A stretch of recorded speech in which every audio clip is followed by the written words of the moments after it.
तो जिस पाखंडवाद का विरोध वो माले में रहकर करते थे वो खुद उसका शिकार हो गए। कांग्रेस में हम तो देख रहे हैं कि कन्हैया कुमार जो है आज़ादी की बात छोड़िए, खुद वो मंदिर मंदिर घूम रहे हैं। तो कन्हैया कुमार ने बहुत अच्छा वक्ता है, इसमें कहीं दो राय नहीं है कि, लेकिन जो कन्हैया कुमार जो बोलते हैं उसको इम्प्लीमेंट नहीं करते हैं, अपने ऊपर लागू नहीं करते हैं, जिसकी वजह से कन्हैया कुमार का जितना पहले बड़ा जनाधार था वो जनाधार कांग्रेस में शामिल होते ही कन्हैया कुमार का खत्म हो गया। तो चंद्रशेखर आज़ाद एक कुशल प्रवक्ता भी हैं, एक वक्ता भी हैं, और उससे कई गुना बेहतर वो कार्यकर्ता हैं ज़मीन पर काम करने वाले। तो इस मामले में मैं कन्हैया कुमार की तुलना में चंद्रशेखर आज़ाद को भाषण के मामले में और काम के मामले में अच्छा कहूँगा। कांग्रेस तो सभी लोगों से जिस तरीके से सवाल खड़ा करने का काम कर रहे हैं और जिस तरीके से भाषण देख रहे हैं, जो एग्रेसिविटी देखने को मिल रही है आकाश आनंद जी के भाषण में, हम कहेंगे कि आकाश आनंद जी भी जो है अब अच्छा वक्ता बन गए हैं। भारत की राजनीति में इन दिनों 3 युवाओं की चर्चा बहुत तेज़ी से हो रही है। नंबर 1 पे हैं कन्हैया कुमार, जो कांग्रेस के नेता हैं, और दूसरा है भीम आर्मी आज़ाद समाज पार्टी के राष्ट्रीय अध्यक्ष चंद्रशेखर आज़ादी, और तीसरे नंबर पे हैं आकाश आनंद, जो कि बहुजन समाज पार्टी के नेशनल कोऑर्डिनेटर हैं और भाजपा के उत्तराधिकारी भी हैं।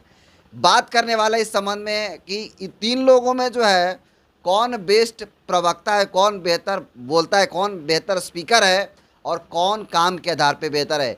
इस संबंध में बात करने के लिए हमारे साथ मौजूद हैं हमारे सहयोगी नरेंद्र बसंत जी।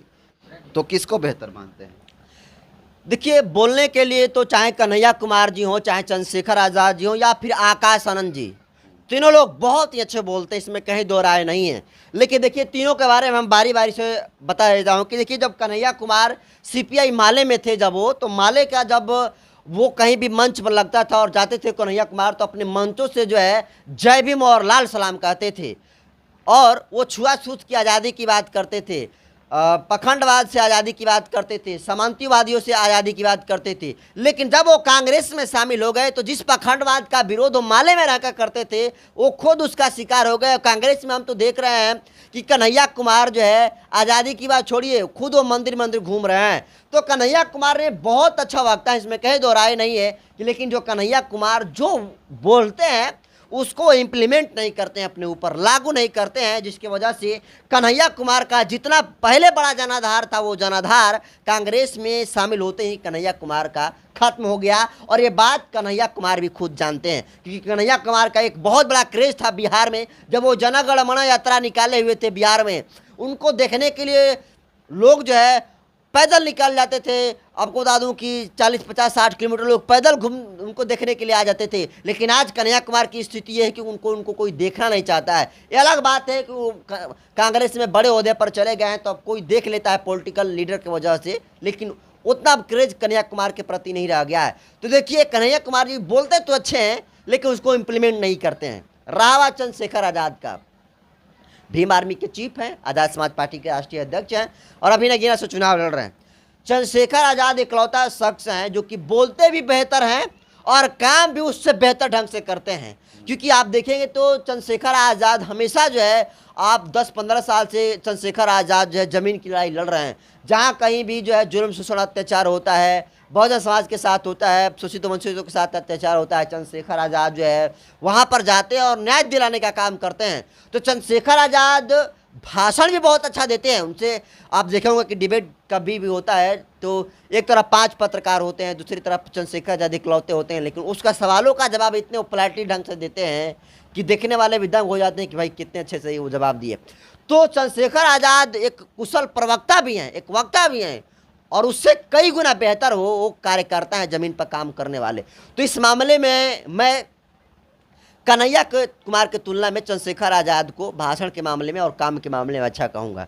हाँ, थोड़ा बहुत आपको बता दूं कि नेशनल मीडिया जो है कन्हैया कुमार को फोकस किया तो थोड़ा सा ये ज़्यादा उभर गया और जिनका ज़्यादा प्रसार हुआ, लेकिन सब सच्चाई जो है सामने आ गई कन्हैया कुमार की। लेकिन चंद्रशेखर आज़ाद की भी जिस तरीके से संघर्षों को पूरा देश ने देखा और अब जो मेन स्ट्रीम की मीडिया है उसकी भी मजबूरी बन गई है चंद्रशेखर आज़ाद को दिखाना।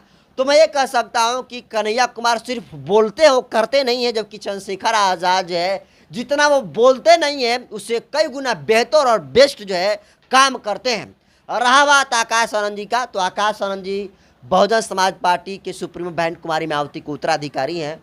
और शुरुआती दौर में तो लगा कि आकाश आनंद जी जो है गूंगे हैं, वो डिजिटल शेर उनको बोला जाता था कि जैसे डिजिटल शेर होता है वैसे बोलते हैं, बेहतर नहीं बोल पा रहे हैं। लेकिन अब जिस तरीके से वो एक के बाद एक रैली कर रहे हैं पश्चिम उत्तर प्रदेश में, अब उनके भाषणों से दिख रहा है कि उनके भाषणों में जो सवाल है, जिस तरीके से वो बीजेपी और आरएसएस हो चाहे कांग्रेस हो, सभी लोगों से जिस तरीके से सवाल खड़ा करने का काम कर रहे हैं और जिस तरीके से भाषण देख रहे हैं, जो एग्रेसिविटी देखने को मिल रही है आकाश आनंद जी के भाषण में, हम कहेंगे कि आकाश आनंद जी भी जो है अब अच्छा वक्ता बन गए हैं। लेकिन अभी बहुत काम करना है आकाश आनंद के लिए, क्योंकि आकाश आनंद जी अभी नए नए जिम्मेदारी संभाले हुए हैं।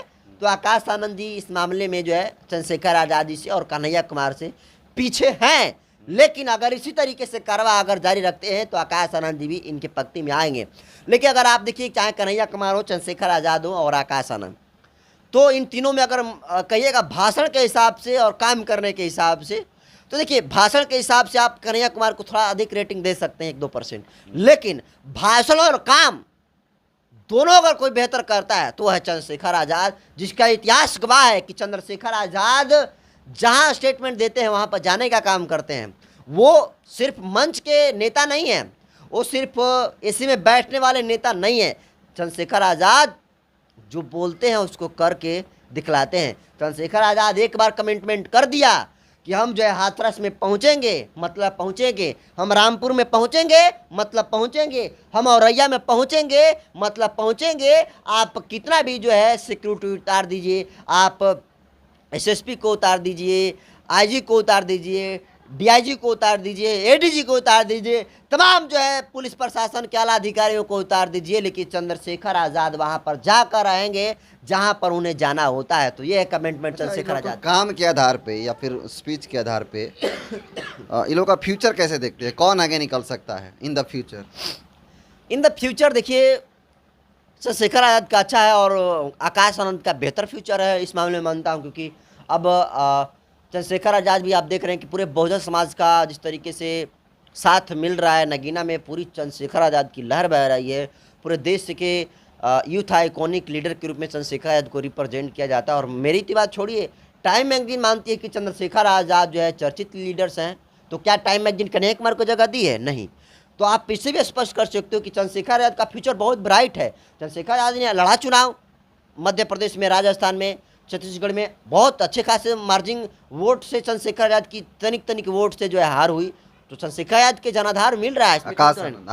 आकाश आनंद जी अच्छा भाषण दे रहे हैं। तो आकाश आनंद जी अभी अग्नि परीक्षा बाकी है। हम लोगों तो आकाश आनंद जी अभी पढ़ कर आए हैं विदेश से, तो उतने हम लोग देखे नहीं है और हम ही लोग का अब कोई देखा नहीं है। लेकिन अब पश्चिमी उत्तर प्रदेश में 4-5 वो रैलियाँ किए हैं और रैली के हिसाब से जिस तरीके से वो हमलवार है बीजेपी आरएसएस पर, अगर यही कंटिन्यूटी जारी रहा तो निश्चित तौर पर उनका भविष्य होगा। लेकिन अभी ब्राइट फ्यूचर दिख रहा है तो वो है चंद्रशेखर आज़ाद का। कन्हैया कुमार इस मामले में फिसड़ी है, क्योंकि कन्हैया कुमार अब ये बॉन्ड में हो गए हैं। कन्हैया कुमार कांग्रेस जहाँ से कहेगी कि यहाँ से आप लड़िए तो वहाँ से लड़िएगा। अभी नॉर्थ ईस्ट दिल्ली से इनको मिला हुआ है। मनोज तिवारी के खिलाफ चंद्रशेखर आज़ाद जी कन्हैया कुमार जी चुनाव लड़ रहे हैं, जबकि कन्हैया कुमार को टिकट कहाँ देना चाहिए? बेगूसराय से, जहाँ उनका बहुत बड़ा जनाधार है। बेगूसराय में उनका गृह जिला है। बेगूसराय से तो एक बार चुनाव लड़े थे, लेकिन बहुत ही बुरा हाल। तो उस वक्त स्थिति कुछ और थी, समीकरण कुछ माले से थे, हम माले से थे। लेकिन अब इस बार दिया होता तो अच्छे खासे वो वोटों से जीता होते। बिहार के महाराजगंज से उनको दे दिया जाता है, जहाँ से वायरल हो रही थी तस्वीरें कि नहीं यहाँ से मिलेगी टिकट। तो कहीं ना कहीं सोचिए, बिहार के कन्हैया कुमार को आप बिहार में टिकट ना देकर आप नॉर्थ ईस्ट में दिए हो टिकट, तो कहीं ना कहीं ये आप सही नहीं कर रहे। पता नहीं किस तरीके से लोग हैं कन्हैया कुमार को टिकट दिए। कन्हैया कुमार को टिकट बिहार में देते, उत्तर प्रदेश में कांग्रेस देती तो बेहतर रहता है। लेकिन इस तरीके से वो एकदम नॉर्थ ईस्ट में दी है, मुझे लगता है कि सही प्लेस नहीं है कन्हैया कुमार। चलिए, बहुत बहुत धन्यवाद। तो ये नरेंद्र बसंत जी थे, जिन्होंने कन्हैया कुमार, चंद्रशेखर आज़ाद और आकाश आनंद के काम और उनके स्पीकिंग का जो है स्किल पे बात किया। इनको कैसे देखते हैं आप? किसको बेहतर मानते हैं? कौन है अच्छा प्रवक्ता और कौन है अच्छा काम करने वाला? चंद्रशेखर, आकाश आनंद या फिर कन्हैया कुमार? कमेंट का जरूर बताइएगा। बहुत बहुत धन्यवाद।